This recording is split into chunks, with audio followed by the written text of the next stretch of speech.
गोपी कहती है भगवान से, तू झूठा झूठ, मेरे मन सच्चे है तेरे मन कच्चे, मेरे मन सच्चे है तेरे मन कच्चे, मेरे मन सच्चे है तेरे मन कच्चे।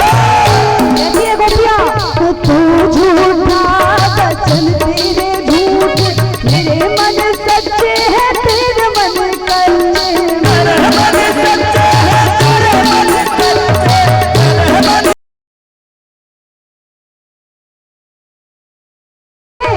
ना मैं हूँ झूठा ना मैं हूँ कच्चा, झूठे मेरे मन सच्चे है तेरे मन झूठे, मेरे मन सच्चे है तेरे मन झूठे। तू ऐसा प्यार दो मेरी दर्द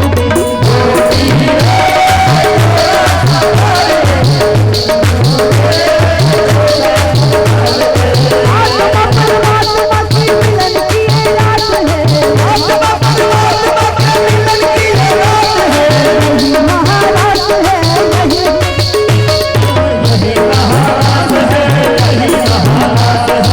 भुवन का मालिक भक्तों का दास है,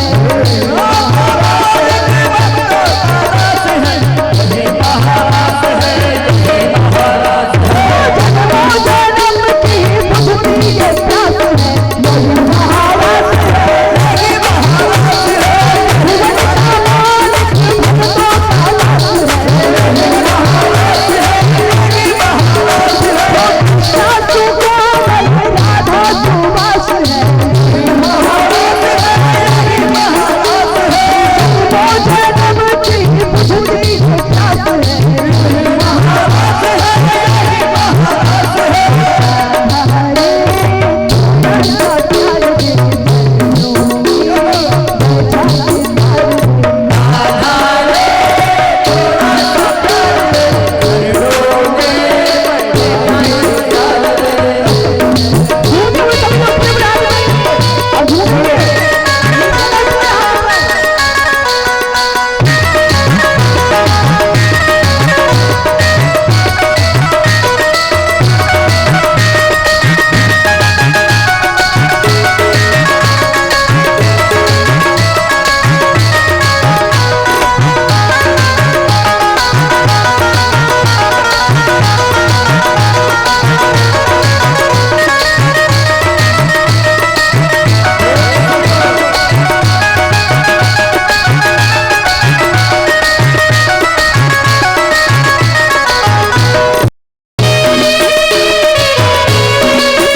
ऐसा प्यार दे ऐसे रास में प्रवेश नहीं मिलेगा, ऐसे तो रास में क्या घर में भी प्रवेश नहीं मिलेगा, ऐसे घर में भी जाना होता है तो नई नवेली बहुत खुशी पूर्वक जाती है, ऐसे सुस्त नहीं जाती है। इसलिए आप सभी भी रास में जा रहे हैं, इसलिए पूरे पूरे हाथ ऊपर करेंगे जितने लोग हैं, और देखो पूरे पूरे हाथ करने का मतलब ये है कि भगवान को न्योता देना कि मैं भी रास में आना चाहता हूँ, इसलिए पूरे पूरे हाथ ऊपर सभी लोग करेंगे। और झूमते हुए कैसे झूमना है, होता ना रे थोड़ा सा प्यार दे चरणों में, जय जय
शांत हो जाएगा। फिर झूमने के लिए किसी के पास वो चीज नहीं होगी जिससे झूमा जाता है। और महाराज इस रास भक्ति रास में हर कोई प्रवेश नहीं कर सकता। संसार के रास तो आप देखे होंगे, लेकिन भक्ति रास में हर कोई नहीं आता। तो बड़ी भाग्यवान है आप जो कि भक्ति रास में है। ऐसे पूरे पूरे हाथ भर के झूमते हुए इतने जल्दी थक जा रहे हैं आप सब। पूरे पूरे हाथ भर के देंगे सभी लोग, जितने लोग हैं पूरे पूरे, जिसमें दम होगा भगवान के लिए वो पूरे हाथ भर के देगा। जो भगवान के लिए है वो पूरे हाथ भर के देगा महाराज, क्योंकि हम हमारा शरीर भगवान का दिया हुआ है, इसलिए हम जरूर हाथ ऊपर करेंगे। काना रे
भगवान के रास में सभी गोपियां झूमने लगी।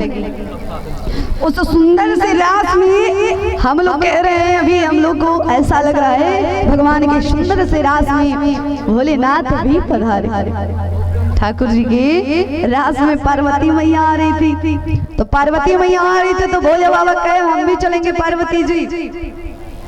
बाबा कहे बाबा से कही मैया बाबा से कहे कि आप जाकर क्या करोगे, रास में औरतें जाती हैं पुरुष नहीं जाते हैं।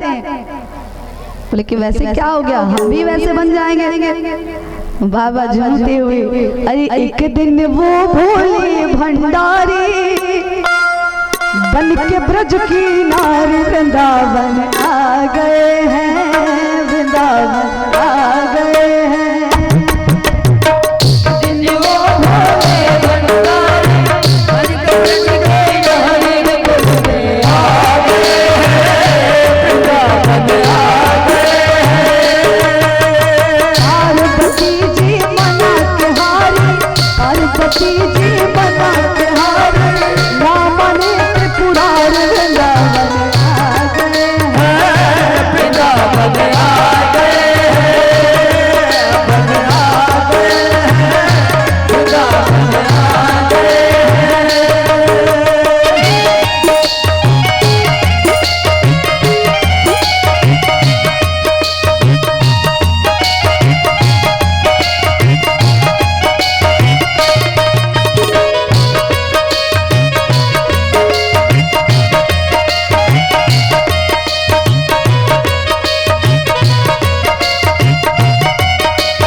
रास में बाबा जाने की जिद की कि मैं भी चलूंगा पार्वती जी।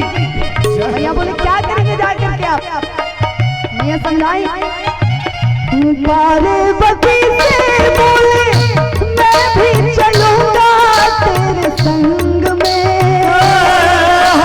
संग में राधा संग श्याम नाचे मैं भी नाचूंगा तेरे संग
रास में सब जा रहे हैं, भगवान की रास मंडली में सारी गोपियां नाच रही हैं।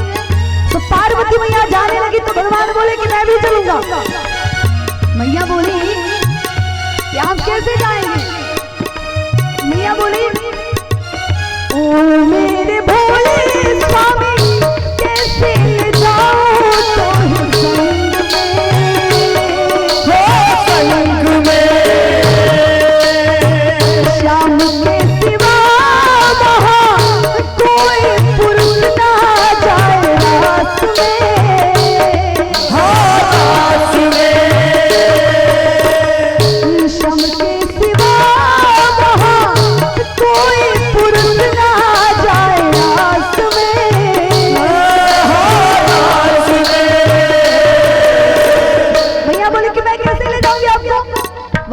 सब गोपियां जाती हैं।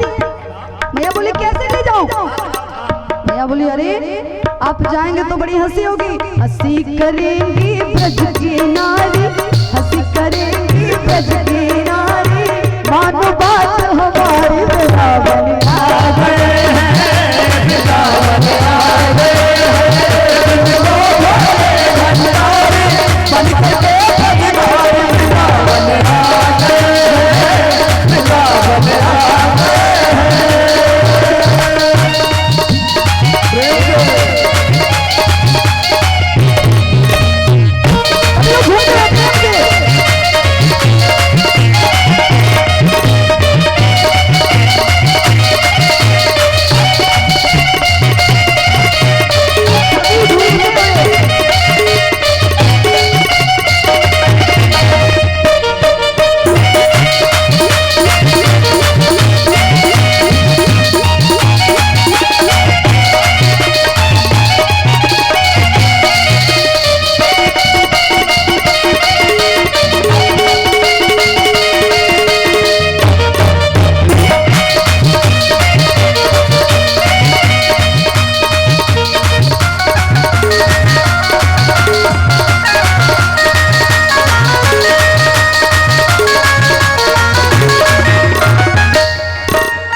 सब लोग हंसने लगेंगे ना, आपकी बड़ी बड़ी दाढ़ी है, बड़ी बड़ी मूछें हैं, बड़े बड़े जटाएं हैं, तो बताओ सरकार ले जाऊंगी तो सब हंसने लगेंगे, हंसी करेंगे। शिव जी कहे हंसी करेंगे तो ठीक है, मुझे अलग कुछ बना दो जिससे तुम्हारी हंसी ना हो। तो भैया बोली क्या बनाओ?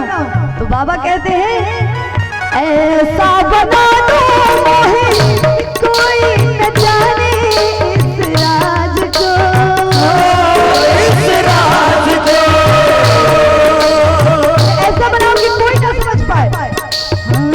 ऐसा बना दो कोई न जाने इस राज को, इस राज को। तो कैसा बनाओ सरकार? मैया पूछी कैसा बनाए, क्या बोले? तो बाबा बोले मैं हूँ सहेली तेरी ऐसा बताना ब्रजराज को, ब्रजराज को। बना के जूड़ा पहन के साड़ी, बना के जूड़ा पहन के साड़ी, चल चले मतवार वृंदावन आ गए हैं, वृंदावन आ गए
बाबा जटा बांध लिए, जटा में जूड़ा लगा लिए, तन पर साड़ी पहन ली है और साड़ी ओड़ी पहन करके सुंदर से जैसे स्त्री चलती है मैया पार्वती के सामने आए।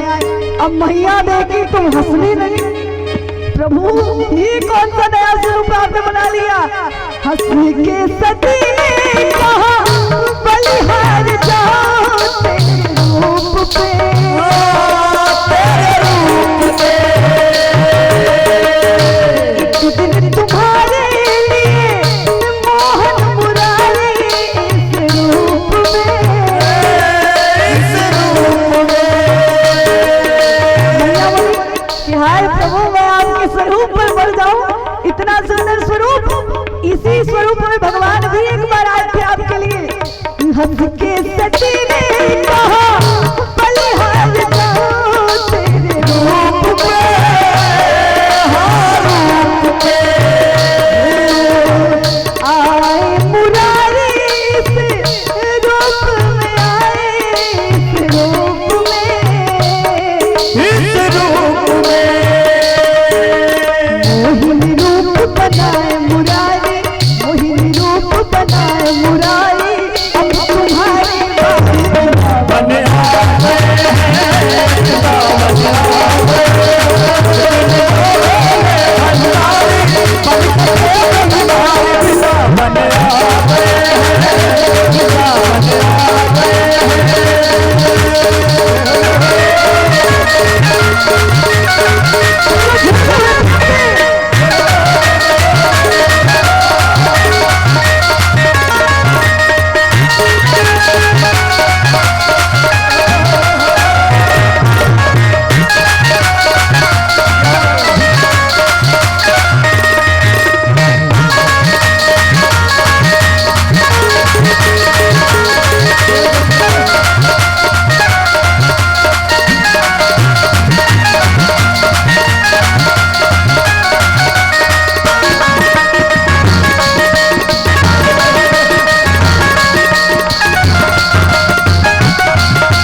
पार्वती के साथ गए। जब गए तो रास मंडली में सभी जितने लोग थे वहां पर रास कर रहे थे। मैया भी लेकर के बाबा को गए तो भगवान सबकी तरफ देखे, सती मैया को देखे तो समझ गए, लेकिन जब भोले बाबा को देखे तो तुरंत भगवान जान गए, अरे ये तो मेरे गोपेश्वर महाराज आ गए हैं। ठाकुर जी देख करके मुस्कुराए, हाँ देखा मोहन से समझ गए वो सारी बात रे, बात रे। ऐसी बजाए बंसी सुध बिसराए भोलेनाथ रे,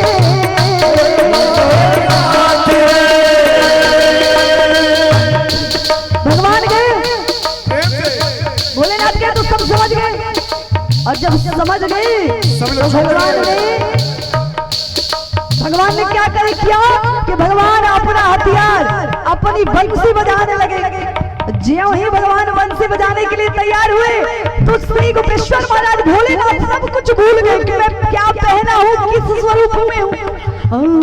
देखा मोहन ने ऐसे समझ गए वो सारी बात रे,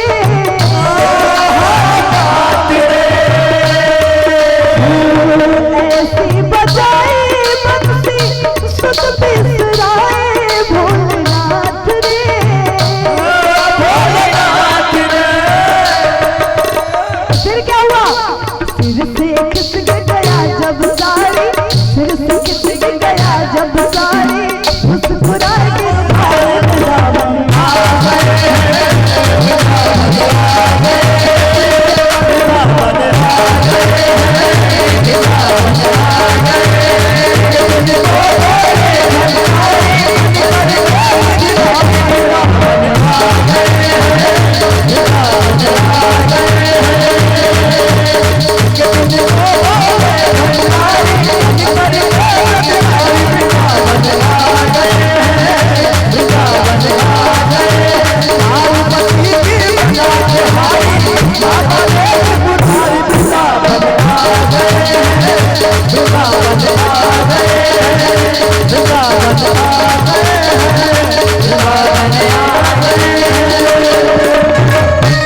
अब सारी गोपियां भागने लगी, सारी गोपियां।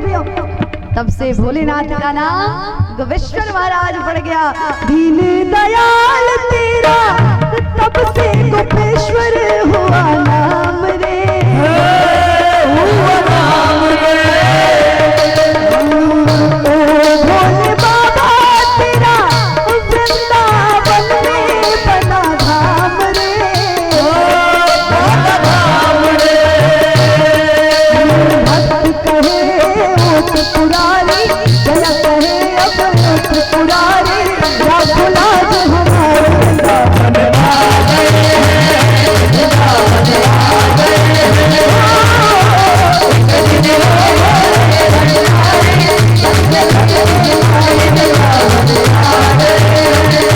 वृंदावन आ गए।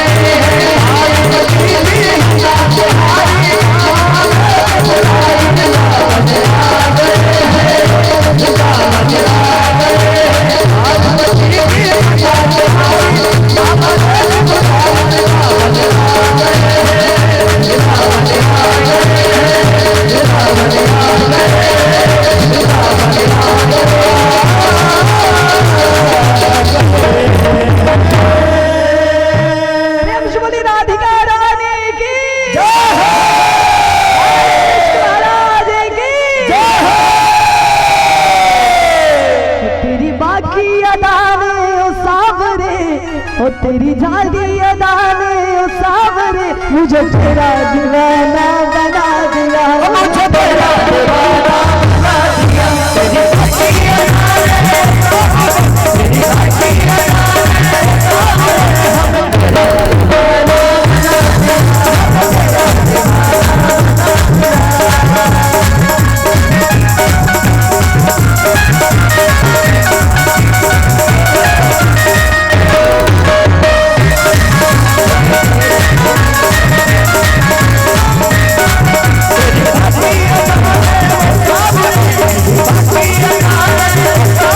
हमें तेरा दीवाना बना दिया, तेरा दीवाना बना दिया।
बोलिए बाल कृष्ण महाराज की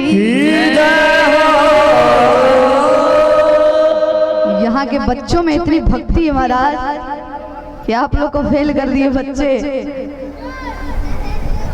देखिए भगवान इसीलिए बच्चों को अधिक प्रेम करते हैं क्योंकि उन्हें भगवान के सामने शर्म नहीं आती। हाँ, दुनिया वालों के सामने शर्म जरूर आएगी, लेकिन जो बड़े हो जाते हैं उन्हें दुनिया वालों के सामने शर्म नहीं आती, भगवान के सामने शर्म जरूर आती है। प्रेम से बोले राधे कृष्ण सरकार की। अब देखिए भोलेनाथ व्रज में गए, वृंदावन जाकर के भगवान रास में प्रवेश किए। अब इस रास में एक अलौकिक चीज देखने को मिला। वृंदावन संयोगा पुनस्त्वं तरुणी नवा, धन्यं वृंदावनम तेरा भक्ति नृत्यति यत्र जा। भक्ति महारानी सभी के बीच प्रकट होकर प्रवेश होकर के नृत्य कर रहे थे। वहां पर मात्र एक गोपी नहीं नाच रही थी, समस्त ग्वाल बाल समस्त गोपी नृत्य कर रहे थे। जितनी भी गोपियां थी सब भगवान के रंग में रंग चुकी थी सरकार। इति मति रूप कल्पिता कृष्ण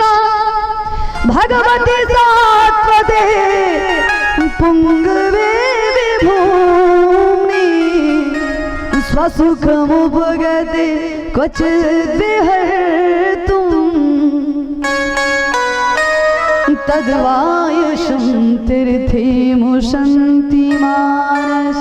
सारे जितने भी गोपियां थी मन से भगवान को अपना पति मान करके झूम रही थी।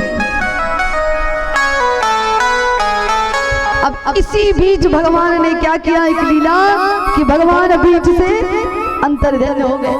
बीच में गोपियां नाच रही है, झूम रही है, खेल रही है भगवान के साथ, तब तक भगवान देखते देखते वहां से अंतर्ध्यान हो गए।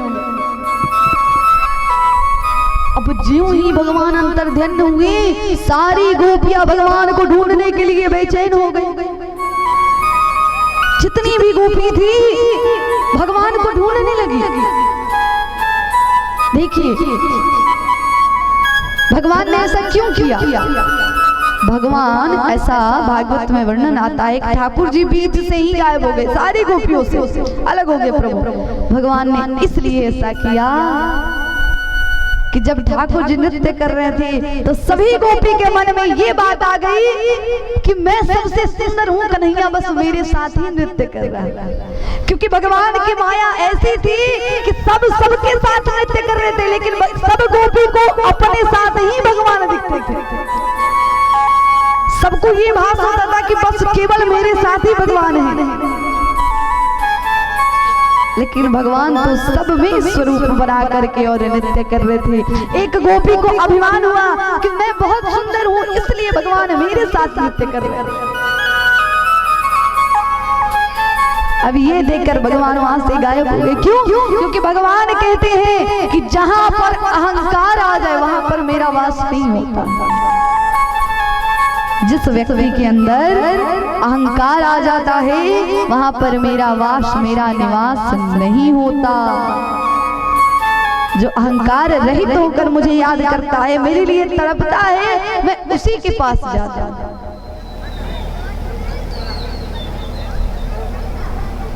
अब सभी शांत हो जाएं, अपने पास के लोगों को भी शांत करवाएं, क्योंकि देखिए ये जो प्रसंग है,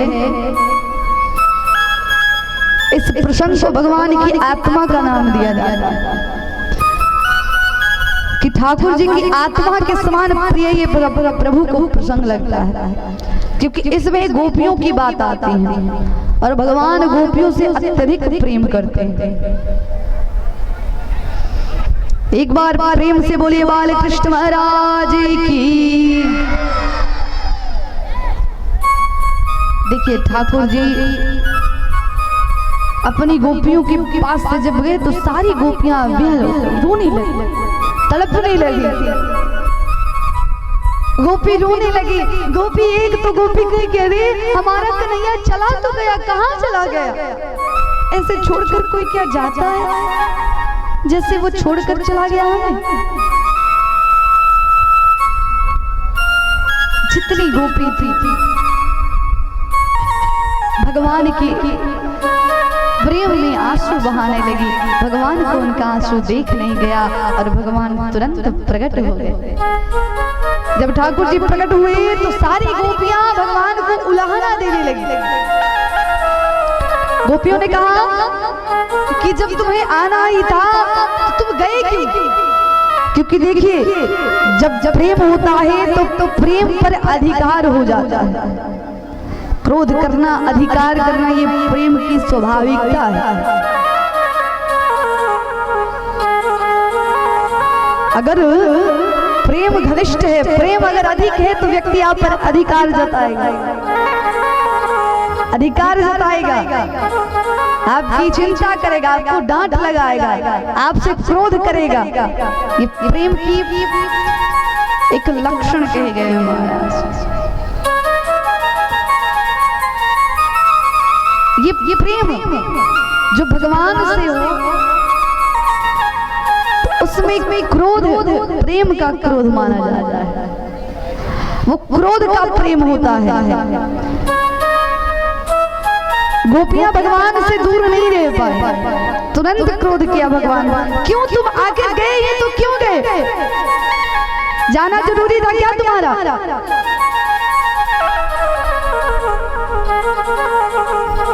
भगवान मुस्कुराए। भगवान समझ गए कि इनकी प्रेम की जो तमा है वो सब बढ़ गए हैं, इसलिए क्रोध कर रहे हैं। भगवान ने समझाया गोपियों को, गोपियां मान गई। भगवान ने फिर उनको सुख प्रदान किया और फिर भगवान गोपियों के साथ ब्रजमंडल में ब्रजवासी के साथ मिलकर के रहे। उधर कंस को पता चल गया था कि हमारा जो शत्रु है वो कहाँ पल रहा है, तो श्री नंदराज जी के यहाँ। सो वैसे पहले भी अनेकानेक शत्रु भेजे जिससे मन नहीं भरा था। अब शत्रु नहीं मित्र से काम चलाने की योजना बनाई। सो योजना मित्र से बनाई। तो महाराज अक्रूर चाचा को कंस ने बुलाया और बोला कि जाओ अक्रूर जी, आप अपने भतीजों को लेकर के आओ। अक्रूर जी को बुलाया, अक्रूर जी आए। अक्रूर जी भगवान को लेने के लिए वृंदावन में आए। जब वृंदावन में आए अक्रूर जी, तो यशोदा नंद नंद राय ने दोनों लोग भगवान की श्री अक्रूर महाराज की बड़ी सेवा सत्कार की। अतिथि देवो भव माना जाता, अतिथि देवता के समान कहा जाता है। अतिथि अगर आपके घर आए तो आपका कर्तव्य ये बनता है कि उसे भोजन कराने के बाद, उसे कोई भी वस्तु देने के बाद ही आप ग्रहण करेंगे। अतिथि का सत्कार है। इसी भागवत में सुखदेव बाबा एकादश स्कंद में परीक्षित को बताए हैं कि परीक्षित, जो व्यक्ति अतिथियों को देख करके जलता है, उनकी आंखें अतिथियों के भोजन पर रहते हैं, उन व्यक्ति की आंखें जो हैं गीध नोच नोच करके खा जाता है, ऐसे नरक में हो जाते हैं। इसलिए अतिथि को देख करके कभी जलना नहीं चाहिए। देवता के समान अतिथि को मानना चाहिए। अतिथि अगर आपके घर आए तो उसका सेवा भगवान के समान करिए।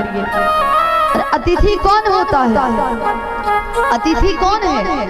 अतिथि वो नहीं है जो कि नृत्य प्रति आपको बता करके आपके घर में पहुंचा रहा है, वो अतिथि नहीं है।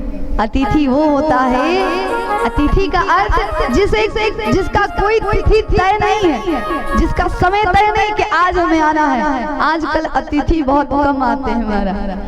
आजकल जो लोग आते हैं वो बता करके आते हैं कि दोपहर में हम पहुंच जाएंगे आपके घर में, भोजन की तैयारी करके रखिएगा। तो वो अतिथि नहीं कहे जाएंगे। अतिथि वो है जो कि बिना बताए अचानक आपके घर पहुंच जाए, भोजन की तैयारी करनी पड़े, वो अतिथि है। उनकी सेवा करिए, उनके सेवा से बड़ा पुण्य मिलता है, भगवान के समान होते हैं। कहते हैं कि जो अतिथि का सेवा करता है भगवान उसकी सेवा करते हैं, जो अतिथि का सत्कार करता है ठाकुर जी उसकी सेवा में लग जाते हैं। इसलिए अतिथि का सत्कार करना चाहिए। अतिथि से कुतर्क नहीं बोलना चाहिए, अतिथि से कभी भी व्यंग्य भाषा नहीं बोलना चाहिए, अतिथि को कभी भी परेशान नहीं करना चाहिए। अतिथि तो अतिथि होते हैं, अतिथि को प्रेम पूर्वक उनका आदर सत्कार करना चाहिए। आप लोगों ने एक सुंदर प्रसंग सुना होगा, अम्बरीश महाराज जो कि अतिथि के परम भक्त थे।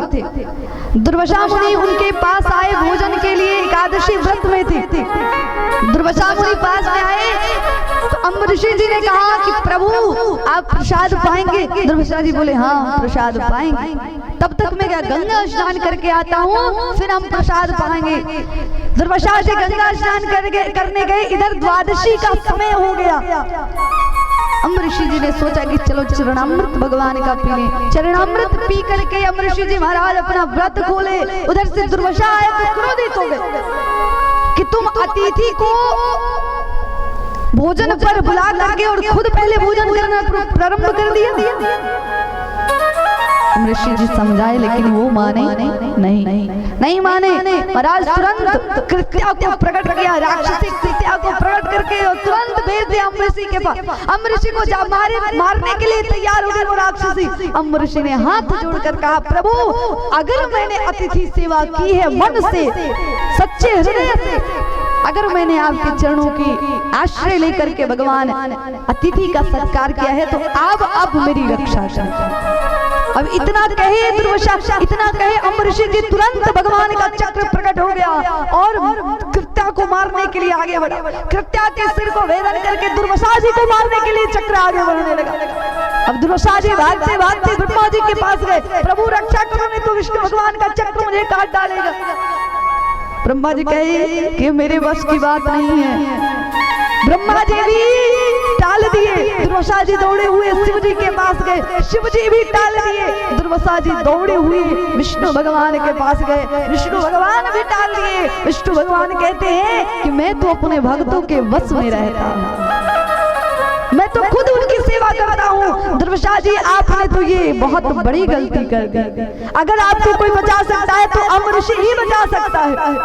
अब भागे हुए दुर्वासा जी अम्बऋषि के पास आए, अम्बऋषि के पास आए और चरणों में गिर गए। अरे देवता मानना पड़ा, तुमने अतिथि सेवा तो बहुत सुंदर किया, लेकिन मैं समझ नहीं पाया। अम्बऋषि बोले, अरे सरकार घर में प्रवेश करो, ऐसे पैर ना पड़ो, चलो भोजन करो। अभी तक मैं आपके भोजन के लिए प्रतीक्षा कर रहा हूँ। दुर्वासा बोले, पहले ये चक्र तो रोको। अब पीछे से चक्र रोको, पीछे से मौत आ रही है और तुम कह रहे हो भोजन करो, तो कैसे भोजन कर लूंगा। अम्बऋषि ने हाथ जोड़कर कहा, प्रभु अगर मैंने सच्ची भक्ति की है तो अपने चक्र को शांत करिए। चक्र शांत हो गया। दुर्वासा जी पूछे कि आखिर ऐसी कौन सी विशेषता है जिसे तुम्हें भगवान अभी तुम्हारे चरणों की सेवा करने के लिए तैयार है। अम्बऋषि ने कहा कि प्रभु अभी तक आपको भ्रमण करते हुए 10,000 वर्ष हो गए, लेकिन अभी तक मैंने कुछ भोजन नहीं किया। क्यों? क्योंकि मैंने आपका आतिथ्य स्वीकार किया था, आपको भोजन के लिए अपने घर पर बुलाया था। सो महाराज अभी तक मैं जल पी कर ही रह गया। दुर्वासा बोले, मानना अतिथि का सेवा ये होता है, बिना अतिथि के भोजन किए भोजन नहीं करना चाहिए, बिना जल पिए जल नहीं पीना चाहिए। अतिथि का सेवा ही परम धर्म माना गया है, क्योंकि 3 देव जो हैं मनुष्य के रूप में साक्षात हैं, अतिथि, माँ और पिता। इसीलिए तो कहा जाता है अतिथि देवो मातृदेवो पितृदेवो। हाँ याद है, यानी कि सब पालन कौन कौन करता है इसका? पालन कौन कौन करता है? सब करते हैं पालन, सब पालन करिए। माँ बाप अतिथि देवता के समान है।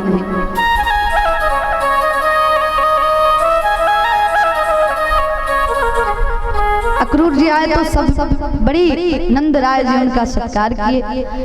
अक्रूर जी नंद राय से और नंद रानी से बोले कि देखो आपके बालक को मैं ले जाना चाहता हूँ। कहाँ महाराज? बोले कि मैं ले जाना चाहता हूँ मथुरा। किस लिए? बोले कि मैं सोचा कि मथुरा में बड़ा भयंकर मेला लगा है और मेले में अगर बच्चे जाएंगे तो उन्हें अच्छा लगेगा। सो अगर आप लोग की आ गया हो तो भेज दीजिए। अब ये बात सुन करके अक्रूर जी की बात सुन करके नंद जी तो थोड़ा सहमत हुए, लेकिन जो यशोदा मैया थी वो तो बिल्कुल सहमत नहीं। क्यों? क्योंकि यशोदा मैया कहती कि मैं अपने लाल को अगर 2 मिनट क्या 1 सेकंड के लिए भी अखियों से ओझल करूं तो मेरे ये नैन किसी काम नहीं। यशोदा मैया बड़ा कन्हैया से प्रेम कर गई थी।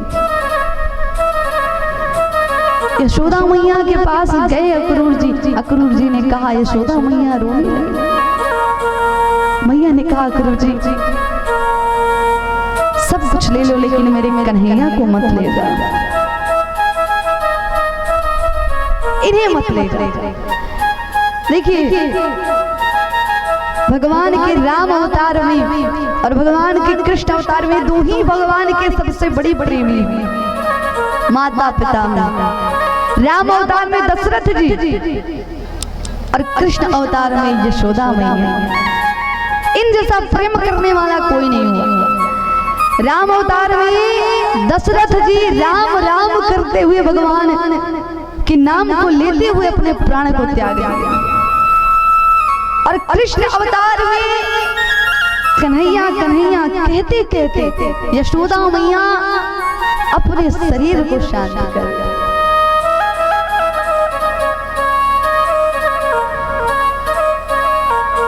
भगवान के नाम को लेकर के जो व्यक्ति मर जाता है महाराज उसे परम गति प्राप्त होती है। यशोदा मैया बोली कि ठाकुर जी इतना बड़ा जुर्म ना करो, मेरे कन्हैया को मुझसे दूर मत ले जाओ, मेरे कन्हैया को मुझसे दूर मत ले जाओ। अक्रूर जी बोले कि अरे 2-4 दिन के लिए तो ले जा रहा हूँ, अधिक दिन के लिए थोड़े ले जा रहा हूँ, 2-4 दिन मेला देखेंगे उसके बाद आ जाएंगे। वैसे भी यशोदा रानी आपके पास रहते रहते आपके बच्चे अधिक नहीं आपसे घुल मिल गए हैं, तो सोचा कि चलो मेरे घर भी चले तो थोड़ा मस्ती करेंगे। अब ये बात सुन करके यशोदा मैया बोले कि पक्का लेकर के आ जाओगे? बोले हाँ हाँ पक्का लेकर आऊंगा। प्रातः काल हुआ, प्रातः काल उठ करके भगवान कृष्ण और साथ में बलदाऊ भैया अक्रूर जी के रथ में प्रवेश किए बैठे। जब अक्रूर जी के साथ बैठे तो नंद बाबा बोले कि अक्रूर जी हम ऐसा सोच रहे थे कि क्यों ना हम भी आपके साथ मेला देखने चले अपने ग्वाल वालों को लेकर। अक्रूर जी तो कुछ नहीं बोले क्योंकि अक्रूर जी को पता था कि ये मेला देखने के लिए नहीं, ये तो कंस का एक षड्यंत्र है, ये तो कुछ और के लिए ही जा रहे हैं। अक्रूर जी मन में बड़ी पश्चाताप कर रहे थे कि मैं ये नन्हे नन्हे सुकुमार बालकों को मैं ले जा रहा हूँ, अगर इन्हें कुछ हो गया तो मैं फिर नंद बाबा को यशोदा रानी को क्या जवाब दूंगा। लेकिन फिर भी लेकर के जा रहे थे। अक्रूर जी कुछ नहीं बोले। कन्हैया बोले हाँ हाँ बाबा चलो ना, तुम चलोगे तो मेरा भी मन लगेगा, चलो चलो। बाबा बोले हाँ हाँ चल चल मैं भी चलूंगा। अब पीछे से आगे से तो रथ भगवान का निकला और पीछे से रथ ग्वाल बाल और नंद बाबा का निकला। और भगवान जब जाने लगे महाराज तो किसी प्रकार से गोपियों को पता चल गया कि आज कन्हैया जा रहे हैं। जो गोपी को पता चला तो सारी गोपियां जो है रास्ते पर आ गई और रास्ते पर आ करके सो गई। अक्रूर जी आए, अक्रूर जी देखे तो सारी यहाँ से वहां तक पूरी गोपियां सोई। अक्रूर जी बोले कन्हैया अब मैं जाऊं तो कैसे जाऊं, यहाँ तो सारी गोपियां सोई हुई हैं, ये क्यों सोई हुई हैं? वृंदावन का ये प्रथा है क्या? भगवान बोले नहीं नहीं, ये वृंदावन का प्रथा नहीं, ये तो प्रेम का प्रथा है, ये तो मेरे प्रेम में सोई हुई है, ये प्रेम है इनका। अक्रूर जी बोले तब हटाओ इन्हें जल्दी, प्रेम है तो अब हटाओगे नहीं तो जाएंगे कैसे? कन्हैया गए पास। जब कन्हैया पास गए तो एक गोपी तो लिपट करके रोने लगी। कन्हैया कहाँ जा रहे हो तुम? ये देखिए प्रेम है, भगवान के प्रति प्रेम। प्रेम अगर दूर जाए तो बर्दाश्त नहीं होता, भगवान से अगर कोई दूर जाए तो बर्दाश्त नहीं होता महाराज। आंसू निकलने लगते हैं, गोपियां रोने लगती। भगवान बोले अरे क्यों रोती हो, मैं 2 दिन के बाद आ जाऊंगा, परसों मैं तुम्हारे पास आ जाऊंगा, क्यों रोती हो? चिंता मत करो मैं बहुत जल्दी आऊंगा। गोपियां बोली पक्का आ जाओगे 2 दिन के बाद? हाँ परसों मैं आ जाऊंगा तुम्हारे पास, चिंता मत कर। अब गोपियां रास्ता छोड़ दी। गोपियां तो छोड़ दी, क्यों? क्योंकि गोपियां तो ग्वाली थी, उनको कुछ पता नहीं था। लेकिन जब राधा रानी सुनी कि मेरे कन्हैया आज जा रहे हैं, तो राधा रानी समझ गई कि आज का गया हुआ कन्हैया अब कभी नहीं आएगा।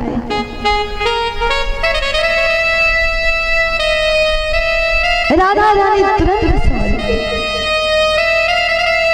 राधा रानी का इतना विशुद्ध प्रेम था महाराज कि राधा रानी भगवान के दर्शन के लिए आई, तो भगवान ने राधा से एक बात कही कि राधे तुम कभी रोना मत, अगर तुम्हारे एक अंशु भी गिरेंगे पृथ्वी पर तो इस पूरे ब्रज में बाढ़ आ जाएगी, ये पूरा ब्रज डूब जाएगा तुम्हारे एक अंशु से, इसलिए तुम रोना मत कभी। राधे जी भगवान की सुंदर छवि देख रहे हैं, बोली कन्हैया प्रेम हो गया, तुमसे प्रेम है, अब तुम जा रहे हो मुझे छोड़कर और तुम मुझसे रोने का अधिकार भी छीन रहे हो। अरे मैं जिसके लिए जीती थी वो तो तुम ही हो, और जब जीने का आधार ही हट जाए तो बताओ कि रोना नहीं आएगा? भगवान बोले रोना नहीं आना चाहिए राधे, क्योंकि अगर तुम्हारी एक अंशु गिरे तो मैं ये समस्त सृष्टि को जलमग्न कर दूंगा। भगवान इतना प्रेम करते थे राधिका से। भगवान जब जाने लगे तो राधे जी को अपनी बंसी दे दी। राधे जी को सब पता था। भगवान ने राधिका को बंसी दे दिए। क्यों बंसी दिए? भगवान कहे कि राधे ये बंसी तो मैं तुम्हारे लिए बजाता था, ये बंसी मैं तुम्हारे लिए सुनाता था, और जब तुम ही मेरे पास नहीं रहोगी तो मैं बंसी लेकर क्या करूंगा? इस बंसी का क्या मतलब? भगवान राधिका रानी को देखते देखते रोने लगे। राधिका जी ने बंसी ले लिया और उस दिन से राधिका जी बंसी बजाना प्रारंभ कर दी। ब्रह्म वैवर्त पुराण में ऐसा सुंदर वर्णन आता है कि राधिका महारानी जब बंसी ली तो बजाने लगी, उसी के कारण सबसे पहले राधा का नाम लिया जाने लगा। क्यों? क्योंकि कृष्णा तो अकेले था, कन्हैया तो अकेले अपनी भूमिका निभाई, लेकिन राधिका दोनों की भूमिका निभाई। कृष्ण और राधा दोनों बनकर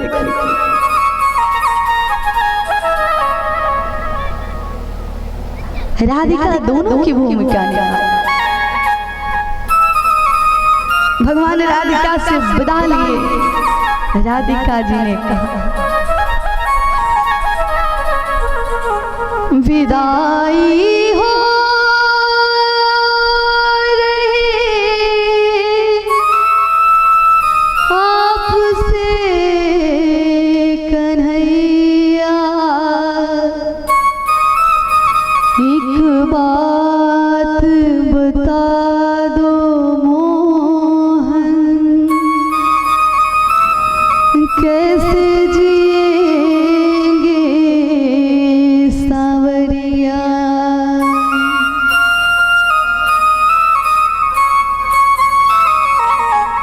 तेरे बिना जीवन का कोई मोल नहीं, जिए तो जिए कैसे, कोई अब और नहीं।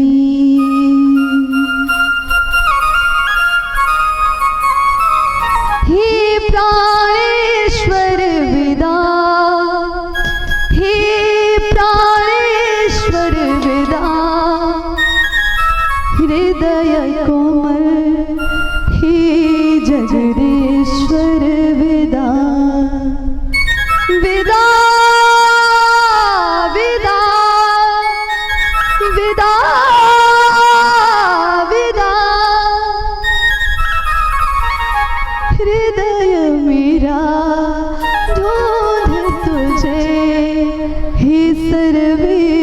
ईश्वर विदा।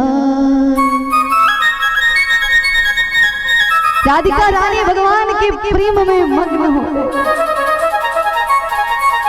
भगवान ने राधिका जी को आश्वासन नहीं दिया, क्योंकि जानते थे कि राधिका तो सब जानती है।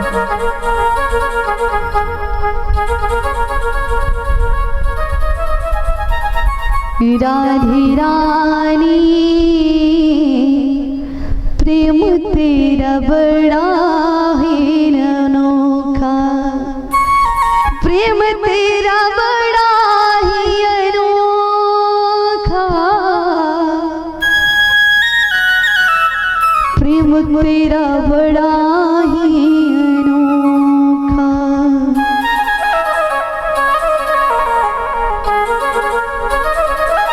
प्रेम इस नाम का राधा स्वामिनी, जग उनका एक सेवक, चरणों में उनके सिर रखे सब,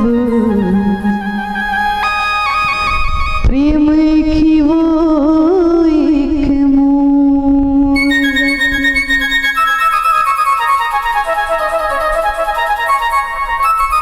राधे राधे सब कहे, माधव कहे ना को, राधे के दरबार में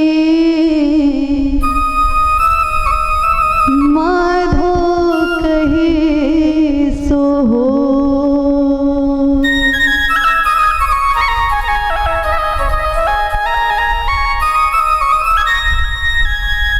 जय राधे रानी जय जय महारानी, कृष्ण प्रिया जय जय हे भवानी। जय राधे रानी जय महारानी, कृष्ण प्रिया जय जय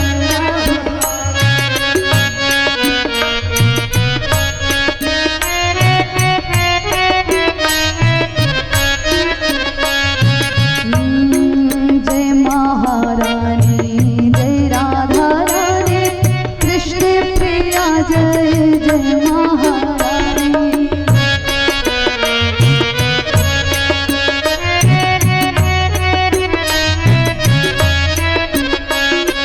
जय अर्धांगिनी जय शिव स्वामी,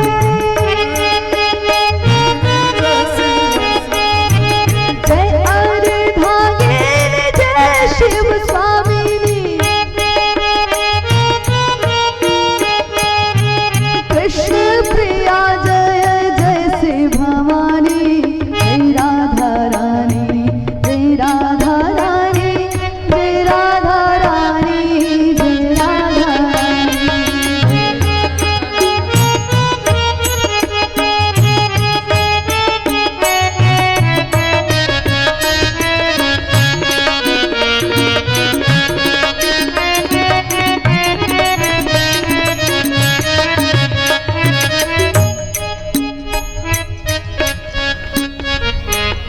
जो गोपियां थी उनका तो प्रेम महाराज भगवानों से समझाया है। राधे रानी को भगवान ने समझाया, उससे बड़ी समझ तो राधे रानी ने दे दी। प्रेम से बोली राधिका रानी की। राधिका जी भगवान को विदा की। भगवान गए, भगवान जब जाने लगे तो अक्रूर जी के मन में ये बहुत बड़ा प्रश्न चल रहा था कि इन दोनों सुकुमार को लेकर के जा रहा हूँ, अगर कुछ हो गया तो मैं क्या उत्तर दूंगा इनके माँ बाप। भगवान ने उनकी संशय को दूर किया। ठाकुर जी बोले कि चाचा जी जाइए जमुना जी स्नान कर लीजिए। अब जमुना जी स्नान करने गए, ज्यों ही जमुना में प्रवेश किए स्नान करने के लिए तो क्या देखे कि नीचे डुबकी लगा करके गए तो ठाकुर जी अपने बलदाऊ भैया के साथ जल में विराजमान है। अब ये देखे तो तुरंत बाहर आए, कहीं मुझे नजर गुजर टोना टुटका तो नहीं लग गया, ये दो क्यों देख रहे हैं। अब ऊपर आके देखो तो भगवान साक्षात विराजमान है वहां पर भी। फिर नीचे गए, फिर देखे कि जमुना जी में भी भगवान विराजमान है, हंस रहे। गुरु जी बोले कि प्रभु अब मेरे विषय संशय को दूर करिए, मैं समझ नहीं पा रहा हूँ। ठाकुर जी ने दोनों हाथ उठाकर कहा, गुरु चाचा मैं कोई ऐसा वैसा नहीं हूँ, जिसे तुम ले जा रहे हो वो त्रिभुवन का मालिक है, वो त्रिभुवन का दाता है।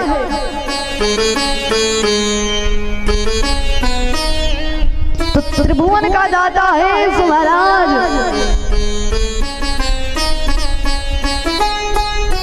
त्रिभुवन का दाता है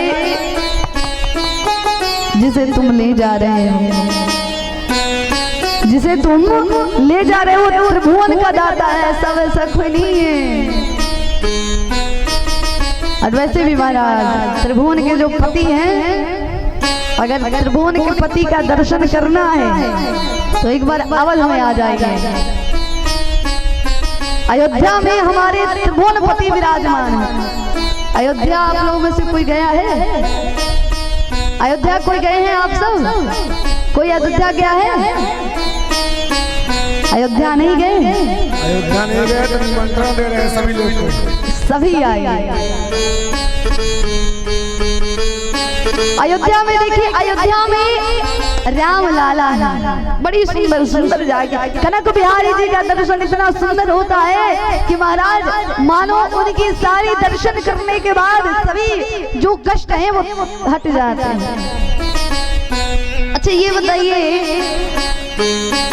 कि भगवान श्री रामचंद्र जी का मानसिक दर्शन कौन कौन करना चाहता है? कनक बिहारी जी का दर्शन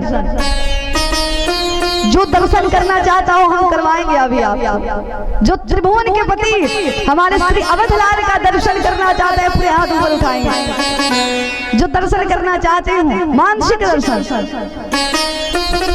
दर्शन करने वालों की महाराज संख्या तो अधिक है, तो ऐसे नहीं दर्शन करना होगा। दर्शन का बड़ा महत्व होता है।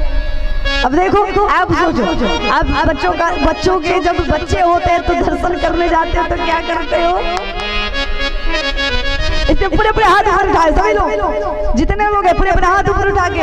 और दर्शन कैसे करेंगे सबको पता है ना, स्टेप अपना अपना पता है ना सबको। सभी तैयार हो जाए, पूरे पूरे हाथ ऊपर करके और सभी भगवान के मानसिक दर्शन में प्रवेश करेंगे। अरे त्रिभुवन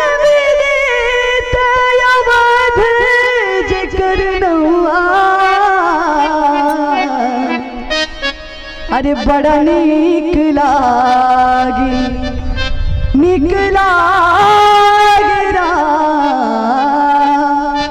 बड़ा नीक लागे राघव जी के गौआ, बड़ा नीक लागे राघव जी के गौआ, बड़ा नीक लागे राघव जी के गौआ, बड़ा नीक लागे।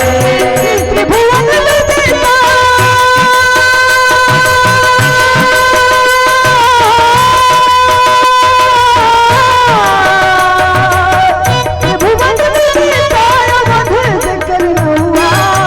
बड़ा नीक लागे राघव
किसी को, नित्य दोनों हाथ उठा के करिए, मुक्के से ऐसे चैलेंज मत करिए कि मुक्का मारेंगे नहीं बजाओगे तो पूरे पूरे हाथ ऊपर करिए और झूमते हुए।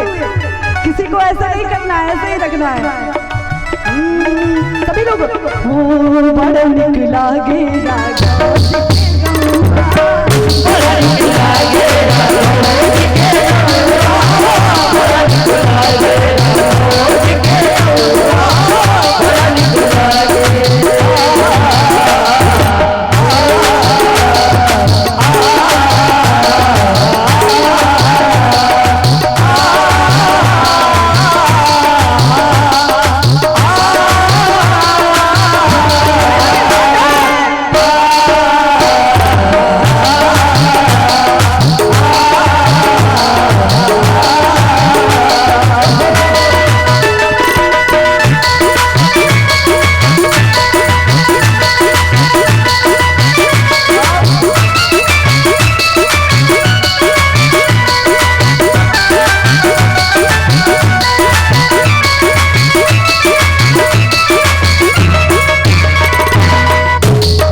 दशरथ पिता जहाँ कौशल्या जी मैया, दशरथ पिता जहाँ कौशल्या जी मैया, दशरथ पिता जहाँ कौशल्या जी मैया, दशरथ पिता जहाँ कौशल्या जी मैया, भरत लखन रिपु खेल चार भैया, भरत लखन रिपु हन भला भैया, भरत लखन रिपु खेल चार भैया, भरत लखन रिपु हन भला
अवध गांव में वही जा पाएगा जो कि जगा रहेगा। सोएंगे तो नोकपुर गांव में ही रह जाएंगे। इसलिए अपने नेत्र को खोलिए और अवध में प्रवेश करिए सभी लोग। सीता महारानी जहाँ रामचंद्र राजा, सीता महारानी जहाँ रामचंद्र राजा, सीता महारानी जहाँ रामचंद्र राजा, सीता महारानी जहाँ रामचंद्र राजा, हनुमत परिकर वैष्णव समाजा, हनुमत परिकर वैष्णव समाजा, हनुमत परिकर वैष्णव समाजा, हनुमत परिकर वैष्णव समाजा।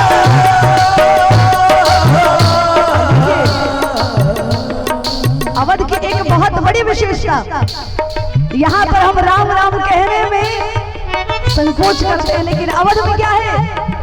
ओ हनुमत परिकर वैष्णव समाजा, हनुमत परिकर वैष्णव समाजा,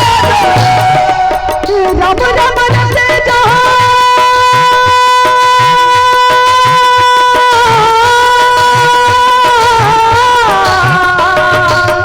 रब रब रचे जहाँ कोई अंदर कौआ,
हरि बड़ा निक लागे राघव जी के। इतने देर भ्रमण कर लिए फिर भी अभी नहीं पता चला कि कहाँ निक लग रहा था। नोकपुर गंगा। अरे बड़ा निक लागे राघव जी के गौआ। ऐसे गाया करिए, नहीं तो इसी गांव में रह जाएंगे। अवध में जाने का मौका तो मिले, मुख से कहोगे तब तो। भगवान कृष्ण बोले कि क्रूर चाचा, आप किसी ऐसे को नहीं ले जा रहे हो जो निर्बल हो, आप एक बलिष्ठ व्यक्ति को ले जा रहे हो जो त्रिभुवन के संसार में जो सबको बल देता है, क्या वो कभी बलहीन हो सकता? अक्रूर जी समझ गए और सो महाराज अक्रूर जी समझे। सो अक्रूर जी लेकर के अभी कुछ ही समय में हम लोग के बीच श्री रुक्मिणी जी भगवान, श्री रुक्मिणी जी मैया और कृष्ण भगवान का सुंदर सा झांकी हम लोग दर्शन करेंगे। आप सभी एकाग्र पूर्वक कथा का श्रवण करें। एक बार प्रेम से बोलिए राधे राधे, जय जय श्री राधे। हाँ, अभी चार्ज है आप लोग की बैटरी, 12 बजे तक चल जाएगी लग रहा है। राधे राधे। अब देखिए इस प्रकार भगवान जो है अक्रूर चाचा के साथ गए। देखिए भगवान का स्वरूप इतना अलौकिक दिव्य था कि ठाकुर जी के स्वरूप का दर्शन करने से सबको इस दिव्यता का जो है महाराज प्रसाद मिल जाता था। आग के पास जाओगे तो स्वाभाविक है कि वो गर्माहट देगी, जल के पास जाओगे तो वो स्वाभाविक है कि शीतलता देगी, और भगवान के पास जाओगे तो वो स्वाभाविक है कि दिव्यता आपको प्रदान करेगी। ठाकुर जी के सामने जो भी जाता है भगवान उसे अपना दिव्य स्वरूप दे देते हैं। ठाकुर जी का भक्त जो है दिव्य स्वरूप वाला ही होता है। अब देखिए अक्रूर चाचा जो गए, अक्रूर जी गए साथ लेकर के, तो भगवान को सभी जितने भी मथुरा वासी हैं भगवान का दर्शन करने लगे। भगवान का दर्शन किस प्रकार किए, भगवान को देखा तो मानो इस प्रकार जैसे कि भगवान साक्षात सूर्य के हजारों किरण जो है भगवान में प्रविष्ट होकर के और दमक दमक चमक चमक करके चारों तरफ चांदनी फैला रही है। प्रकाश ही प्रकाश हो गया, मथुरा के लोग प्रकाशित हो गए। कहते हैं कि संत कहते हैं, संत वर्णन करते हैं कि जब मथुरा में भगवान श्री कृष्ण गए अक्रूर जी के साथ, तो जितने भी थे सभी भगवान के दिव्य स्वरूप को देखने के बाद बस मन में यही लालसा करते थे कि भगवान मेरे यहाँ आ जाए, भगवान मेरे यहाँ आ जाए। एक स्त्री ने कहा कि आज बहुत सुंदर समय है, अरे आज मथुरा नगरिया निहाल सखिया, अइले गोकुल से दो सुकुमार सखिया, गोकुल से दो सुकुमार सखिया। कहे सब लोग ये तो दो सुकुमार इतने सुंदर की बात, अरे देवकी के पुत्र भैले गोकुल में गईले, अरे तारणहार नाम परल कृष्णा कहले, अरे आज अइले सब जन के तार सखिया, अइले गोकुल से दो सुकुमार सखिया, अरे लोगवा कहिला कि हमें तारणहार सखिया। सखी कहती करी देखो देखो यही वो देवकी के पुत्र आठवां पुत्र ही है, यही देवकी का आठवां पुत्र है। अब हम सभी के ऊपर जो अत्याचार हो रहा है वो सब बंद हो जाए। अरे भाग्य के सारे ताले खुलेंगे, आगे तारणहार। देखिए सब बोलेंगे जय श्री कृष्णा, जय जय जय श्री कृष्णा, जय श्री कृष्णा, जय श्री कृष्णा, जय श्री कृष्णा, जय श्री कृष्णा। भाग्य के सारे ताले खुलेंगे, भाग्य के सारे खुलेंगे, भाग्य के सारे ताले खुलेंगे, भाग्य के सारे खुलेंगे, आरे तारणहार। जय श्री कृष्णा, जय जय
भू जग के दाता जग निर्माता जग के भगवान जग के स्वामी जग जग जगगार जग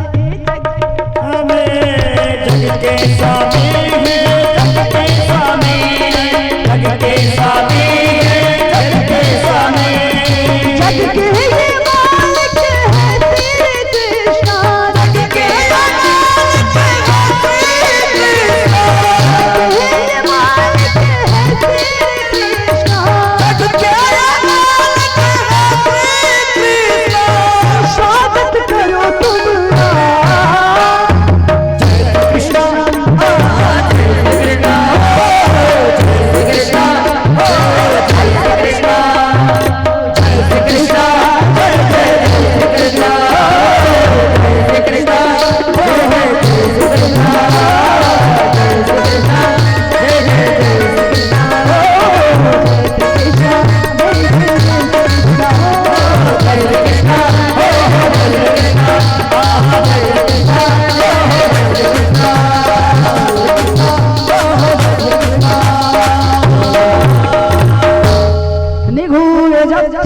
प्रथुतुंगवक्षसा मावर्तनाभिं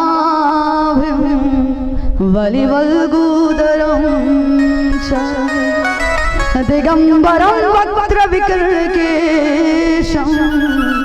प्रलम्बबाहुं स्वमरोत्तमाभम्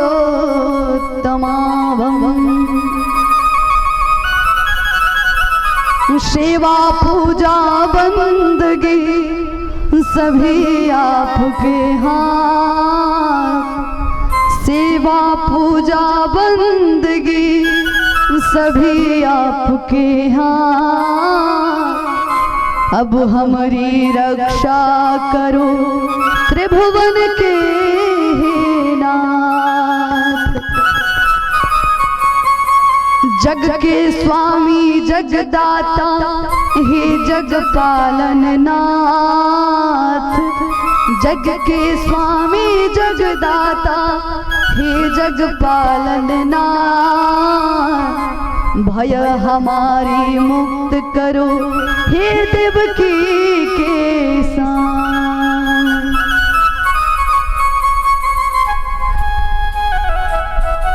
भगवान को देख करके सभी भगवान पर मुग्ध हो गए महाराज ठाकुर जी पर मुग्ध होकर के और भगवान के लिए स्वागत गीत सुनाने लगे।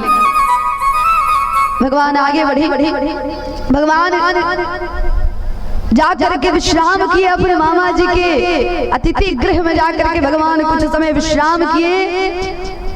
भगवान विश्राम किए महाराज। उसके बाद भगवान को मन में ऐसा विचार आया कि चलो मामा जी मेला के बहाने बुलाए हैं, मेला क्यों ना घूम लिया जाए। तो ठाकुर जी अपने ग्वाल बाल को लेकर के मेला घूमने के लिए निकले।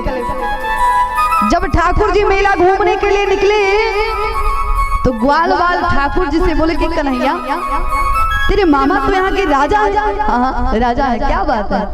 क्योंकि जब तुम्हारे मामा राजा हैं और हम ग्वाल बाल हैं तो हमारे पोशाक देख रहे हो कितने गंदे गंदे पोशाक हैं, फटे हैं। अब तेरे मामा के पास जाएंगे तो ऐसे तो नहीं जाएंगे ना, राजा का वो सत्कार ही कुछ अलग। अच्छा बताओ तो करना क्या है। बोले कि अगर सुंदर सुंदर वस्त्र मिल जाते तो बड़ा अच्छा। बोले अच्छा ठीक है वस्त्र दिलाते हैं। भगवान जा ही रहे थे तब तक कंस के राज दरबार का धोबी वहां से कपड़ा धुल करके लेकर के आ रहा था।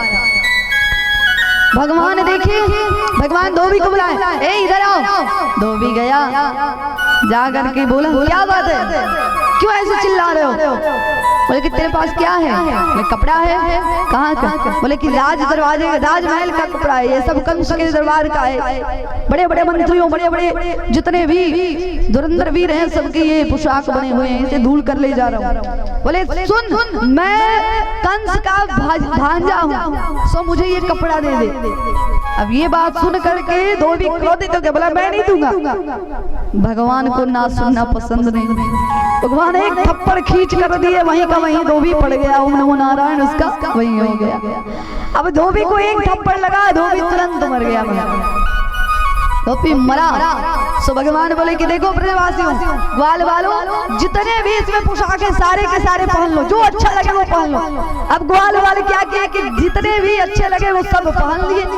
अब ग्वाल वाले छोटे से और कपड़े किन किन के थे, बड़े बड़े लोगों के, सैनिक के थे, बड़े बड़े लोग के थे, राजा महाराजा के थे। अब इस प्रकार लगे जैसे कि किसी ढोकले में किसी को बांध करके झुला रहा हो कोई, इस प्रकार झूलते झूलते गोपवाल जा रहे हैं। भगवान से बोले कि एक कन्हैया देखना, ये कपड़े बड़े ढीले हो रहे हैं। देखता है यहाँ से भी ऐसे करो तो यहाँ से भी उठ जाता है, यहाँ लग रहा है कि 4 लोग अंदर आ जाएंगे, इस प्रकार हो गया है। भगवान ने तो क्या चाहिए अब? ग्वाल वाल बोले कि बस थोड़ा टाइट करवा देना, थोड़ा फिटिंग की करवा दे तो अच्छा लगे। भगवान बोले अच्छा चलो वही काम कर देता हूँ। दर्जी के पास गए, बोले कि सुनो, हमारे ग्वाल वाल जो कहते हैं वो जितना कह रहे हैं वैसा कर दो। दर्जी को प्रसंग याद आ गया कि एक थप्पड़ ये लाल मारा तो धोबी वहीं का वहीं पड़ गया, और अगर मैं इसको ना कह दूं तो मुझे भी अगर वो थप्पड़ पड़ जाए तो मैं भी चला जाऊंगा। सो धोबी दर्जी बोला कि जल्दी लाओ जितने जितने कपड़े हैं जल्दी लाओ, मैं सबके बनाता हूँ। अब दर्जी कपड़ा बना करके मस्त कड़ा बना करके और ग्वाल वालों को पहना दिया। ग्वाल वाल पहन करके फिट हो गए। अब जब ग्वाल वाल को देखे भगवान के खुश हुए, ग्वाल वाल से पूछे अब ठीक है? बोले हाँ बहुत सुंदर। भगवान ने दर्जी को आशीर्वाद दिया कि जाओ, मैं तुम्हें आशीर्वाद देता हूँ कि तुम्हारी धन लक्ष्मी कभी नहीं घटे। दर्जियों के पास कभी भी धन की कमी नहीं होती है, ये ठाकुर जी का आशीर्वाद है। अब ग्वाल वाल आगे बढ़े तो कन्हैया से बोले कि तनु सुनो कन्हैया। बोले हाँ बोलो। बोले कि कन्हैया जानते हो कपड़ा इतना सुंदर हो गया, हाँ और क्या चाहिए? अब देखो फिटिंग भी हो गया, हाँ बहुत सुंदर लग रहा है, और क्या चाहिए? बोले कि बस अब कन्हैया थोड़े माले साले पड़ जाते तो राज दरबार के हम भी लगने लगते। लेकिन माला चाहिए, हाँ बस। तो भगवान माली के पास लेकर के गए सबको। वही माली जो कि त्रेता युग में भगवान को चित्रकूट के पर्वत पर मिला था, वही माली भगवान का जो सेवा किया था वो बंजारा था। भगवान से बोला कि प्रभु मेरे पास पुष्प के अलावा और कुछ नहीं है। तो भगवान ने कहा कि मैं पुष्प से ही तुम्हें तारने आऊंगा। अरे तारा है सारा जमा